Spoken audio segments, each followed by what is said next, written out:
The third practice, which is at the core of a portfolio definition, deciding on the right things to do, is prioritise. And therefore this is about investment appraisal, which is what you apply to individual projects and programs, and portfolio prioritisation when you look at the portfolio as a whole.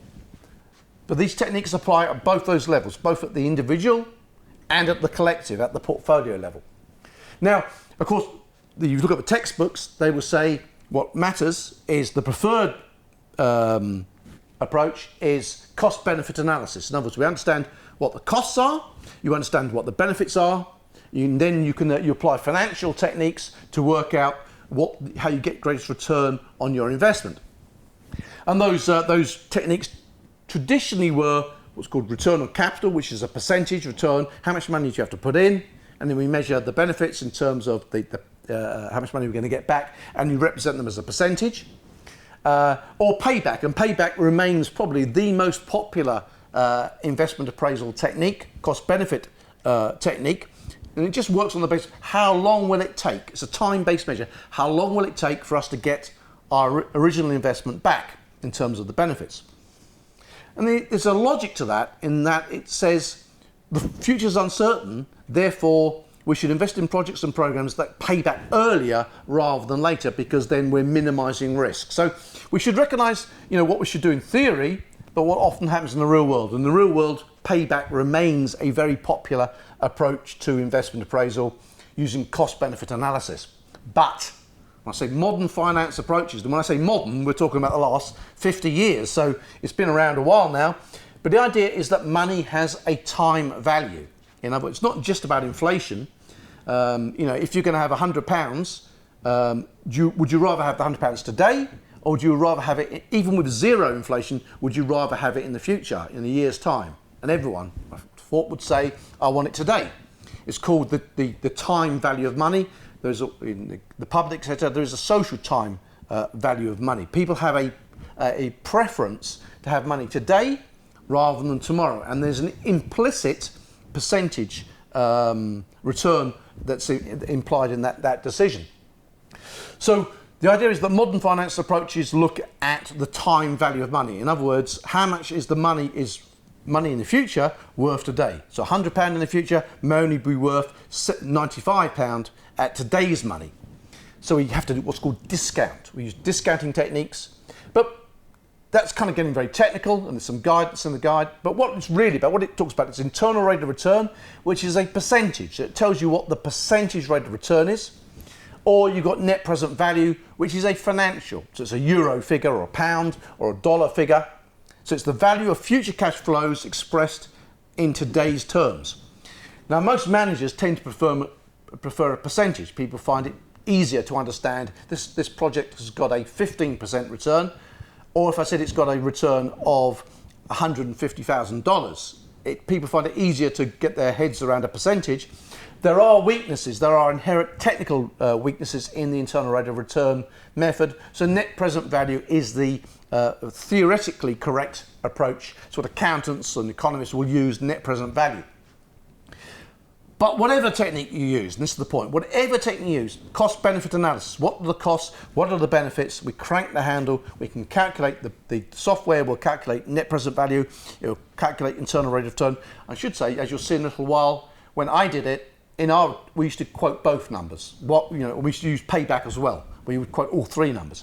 But it's fundamentally driven by how accurate is the number. If the costs that you put in aren't accurate, and if the benefits aren't accurate, and if the value that you give to the benefits isn't accurate, then the percentage or the numbers that you get out will be somewhat compromised, or very compromised.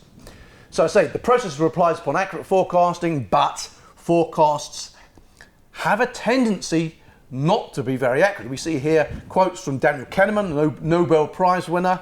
Kahneman, I think, ranked in the top 6 economists or 7 economists in the world a couple of years ago. Bent Flupier, Kahneman's professor at Princeton. Bent Flupier, professor at Oxford, Saïd Business School, Oxford. Both of them agree that costs are underestimated in our business cases, benefits are overestimated. And that is found again and again and again. Our forecasts tend to be very inaccurate. And what Flupia says is this is not a random distribution. It's not a case of sometimes the costs are underestimated and sometimes they're overestimated. It's always one way. And it's not a case that costs are underestimated and benefits are underestimated. No, it's consistently costs are underestimated and benefits are overestimated. So not just these guys, but all research paints a pretty bleak picture on the accuracy of forecasting. So what can we do? Well, one approach is called what's called 3-point. Rather than assuming a single number, a single cost, how much will the project cost? 10 million. What will the benefits be? 12 million. No, rather than a single figure, you use 3-point estimating. In other words, what's the optimistic, the pessimistic, the most likely? So you do a range of forecasts, and they can be combined with what's called the PERT formula to give you a single number. There are things called optimism bias adjustments, and I'll come back to that a little bit later. Those are used by the UK government, by the Treasury and government. In other words, you take the forecast and you adjust by a set percentage reflecting your performance or the research that Treasury undertook. So depending on the type of project, you will adjust the costs and the time you think the project's going to take. And there's what's called reference class forecasting, which is what both Flupia and Professor Kenneman both recommend, reference class forecasting. In other words, if you're trying to work out the cost of a project, it's very similar to optimism bias, but rather than starting with a forecast and adjusting it, the reference class just simply says, what happened the last, if we're buying a tank, what happened the last time we bought a tank? If we're putting an payroll system in, what happened the last time we did a payroll system or an IT system? We use our track record to adjust our forecasts accordingly. And according to the research, reference class forecasting is far more accurate, at least a more accurate and reliable forecast than traditional forecasting methods, building things up from the bottom. In the world of IT, I remember CITFA did a study in the UK, and they said if you want to work out the cost of an IT system, a big IT system, then work it out in detail, add up all the components, and then multiply by 3. In other words, if you think it's going to cost 50 million, you better count on 150. It's that kind of shortfall. As you'll see, the adjustments, the optimism bias adjustments, are quite frightening in many ways. So forecasts can be very unreliable, and therefore all that cost-benefit analysis is severely compromised. So we could try to improve the accuracy of our forecasting. We could also challenge. We need to challenge these forecasts more. Challenge internally. Kenneman talks about adversarial collaboration. The role here of the PMO to be the critical friend, the portfolio management office. Challenging forecasts. How confident are we that this is the cost? How confident are we that this is the benefit? And there are some other techniques that I'll touch on, ways of encouraging people to be a little bit more realistic in their forecasting. As Ayres says, we are damnably slow to change our minds. So we've got to be able to challenge forecasts. But also, as Bob Cooper, I mentioned Bob Cooper from Canada, the guy that has written more than anyone else in the world of new product portfolio management, and the whole area of stage gates and phase gates, that's Bob Cooper's area. And Bob Cooper writes lots of really interesting articles, but he says, all methods are somewhat unreliable, therefore combine them. Look at things from more than one perspective. Now, how many perspectives? Well, Cooper says the best, remember this idea of fast and frugal decision making, Cooper says the best organisations use no more than 6 criteria. So look at things from more than one perspective, but at its fundamentals, go back to the very beginning. What is portfolio management about? Risk and return. So don't just look at cost-benefit analysis, you look at the cost, the benefit and the risk. And what we see here is the risk-reward bubble diagram that Cooper is very supportive of. He argues this is one of the best methods of prioritising your portfolio on the right-hand side there. And what you have is the return and the risk, and the size of the bubble is the cost. So there are 3 criteria shown there. What I call them in the world of projects, rather than risk, return and cost, we talk about attractiveness, that's the benefits, achievability, that's the opposite of the risk, and then the affordability, that's the other side of the cost. So cost, risk and return, or attractiveness, achievability, affordability. Different ways. So that's three. This idea of fast and frugal decision making, not going for 150. You've got to drill down what we mean by this, and I'll give you some examples of that. So here's an example. For example, this is from Rail. And what they said was, well, let's look at our projects and programs. Let's look at the return attractiveness, which was a ranking of strategic importance on the left-hand side and scale of financial benefits. So they gave each of their projects and programs a score from 1 to 5 about strategic importance and financial benefits. And then in terms of the risk or the achievability, they looked at the scale of behavioural change and the scale of business change required. So 4 factors leading into the 2 factors of attractiveness and achievability. Affordability was also tied in there, but I can't remember exactly where, but it gives you a flavour of a practical approach. If we're looking at attractiveness and achievability, let's look at attractiveness. What do we mean by attractiveness? Well, our friends at the PMI say project benefits can be considered synonymous with positive strategic impacts. Now, let's park for a minute, because OGC says projects don't deliver benefits, programs do. But park for a minute whether it's projects or programs, but it's initiatives. And what they're saying is benefits are synonymous with strategic impacts. So if we're talking about attractiveness, we need to understand the benefits. So we're back to strategic contribution again. What's the best way of understanding strategic contribution? What are the benefits? But consistently. So one approach is here on the left-hand side, the Victorian Investment Logic Map from Australia, and on the right-hand side, the Cranfield Benefits Dependency Network. So I showed you the MSP model earlier, the MSP Benefits Map. 2 other approaches, but very similar from opposite parts of the world. The Cranfield approach. Look at, you start on the right-hand side with the Cranfield approach. Oops. One day I'll stop hitting the wrong buttons. What we have, we start with the strategic drivers. Here, strategic drivers. Look at the left-hand side of the Victorian model. Driver at the top. So what's the strategic driver? What's forcing us to consider a project or program at this point in time? Why do we need, what's the driver, what's forcing us to do it now rather than putting it off for another 6 months?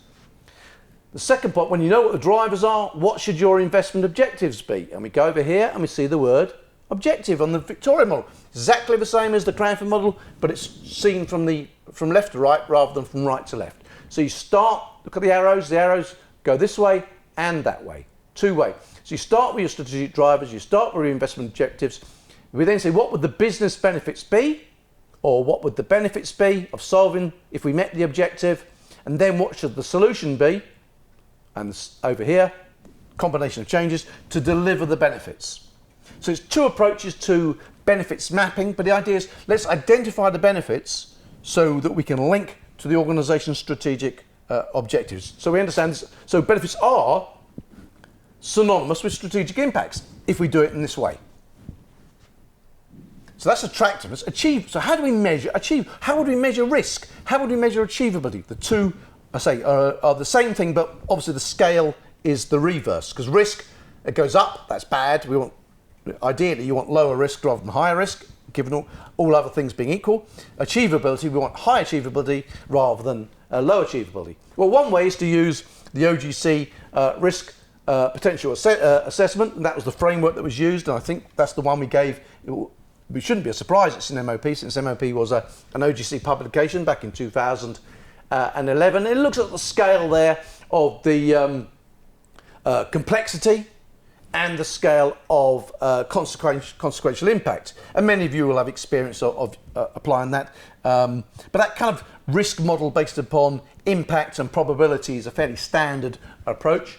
That's one approach. This is a model that we used in criminal justice, where we asked our senior responsible owners or our project executives to make an assessment of achievability. And that achievability was made up of 4 factors.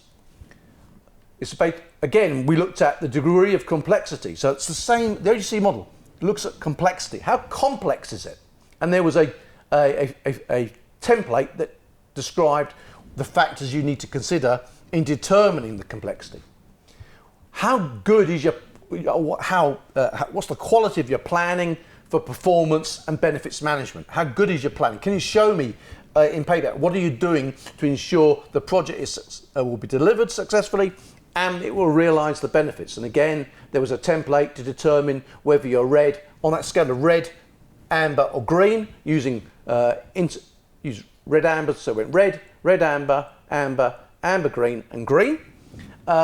And the same, the third factor was the capacity to drive progress. In other words, given the degree of complexity, given the quality of planning, how much do we control the delivery, or how much is beyond what we control? What's our capacity to make it happen? And when you combine those three factors together, it comes to an overall assessment. That line there is the degree of complexity, that's the quality of planning, and there's your capacity to drive progress. You combine them all, and I also want to know here, likelihood of benefits realisation.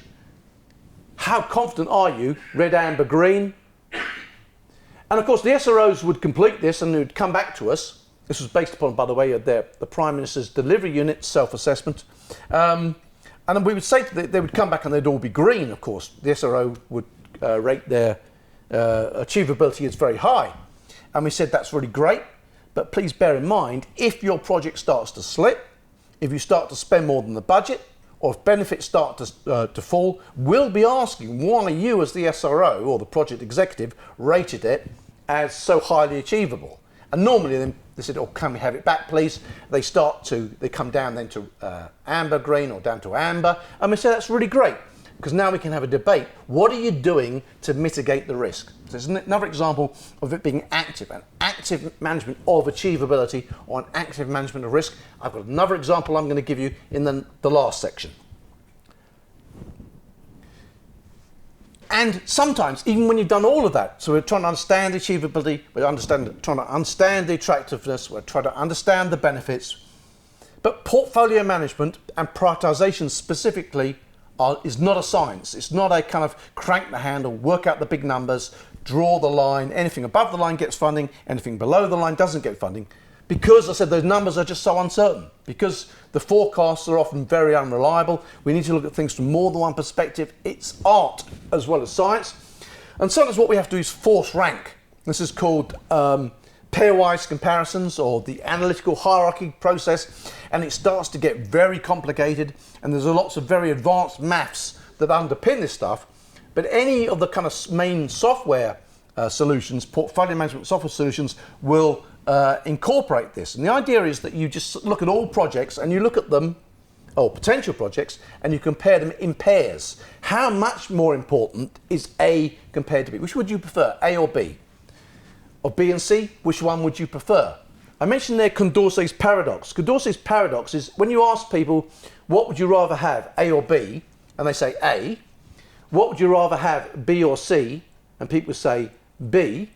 What would you rather have? By logic, you must prefer A to C. And yet sometimes people say, no, they'd rather have C than A. It's illogical, it's inconsistent, but sometimes people do that. The software will actually identify examples of Condorcet's paradox and sift them out.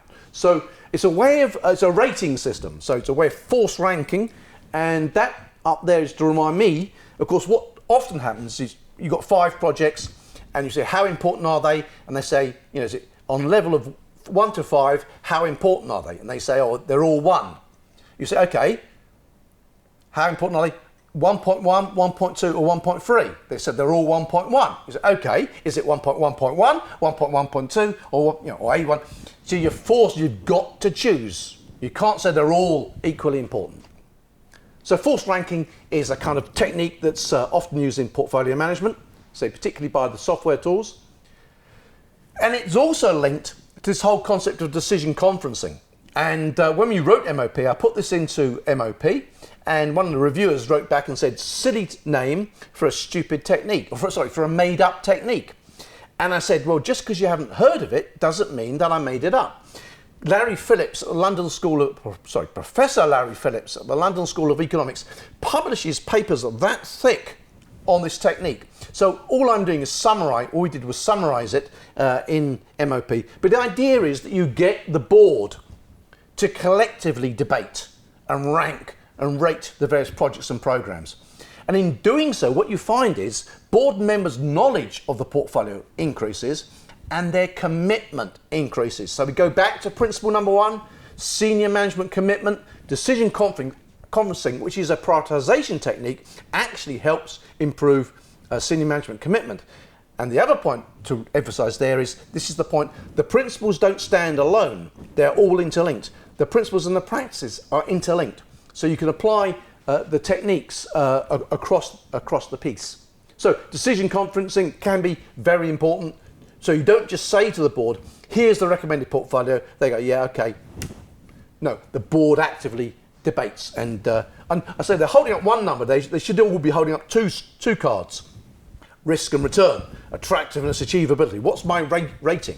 So they'd each rate the 2.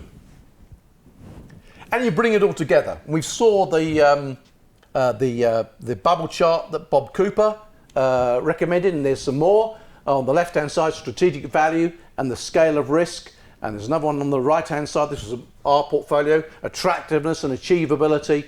So it's a way of plotting your projects and programs to show where, which ones will be invested in and which won't. So it's a way of graphically demonstrating.